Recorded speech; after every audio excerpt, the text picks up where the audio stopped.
న్యాయ వ్యవస్థ గౌరవం అందరి బాధ్యత అని హైకోర్టు తేల్చెప్పింది. మొన్న ఒక లాయర్ని జైల్లో వేయమని చెప్పేసి 24 గంటలు జైల్లో ఉంచమని జడ్జి గారు ఆదేశించిన నేపథ్యంలో బార్ అసోసియేషన్కి న్యాయ వ్యవస్థకి మధ్యన ఒక వివాదం వచ్చింది. న్యాయ వ్యవస్థ ప్రతిష్టను గౌరవాన్ని కాపాడాల్సిన ప్రాథమిక బాధ్యత న్యాయమూర్తులు న్యాయవాదులు ఇద్దరిపైన ఉందని సుప్రీంకోర్టు స్పష్టం చేసింది.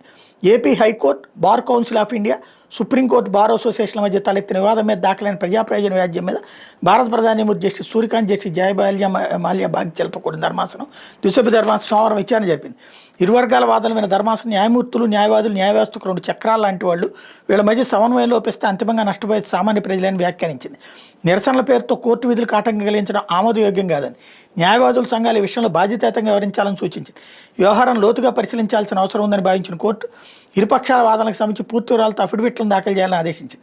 ఏపీ హైకోర్టు ఇటీవల ఒక వ్యాజ్యం విచారణ సందర్భంగా యువ న్యాయవాది తీరును తప్పుబట్టి న్యాయమూర్తి సదరు న్యాయవాదిని 24 గంటలు జ్యుడిషియల్ కస్టడీకి పంపాలని ఆదేశించిన నేపథ్యంలో చోటు చేసుకున్న పరిణామాలు ప్రస్తుతం సుప్రీంకోర్టు ముందున్న నేపథ్యంలో జరిగిన తీర్పు ఇది.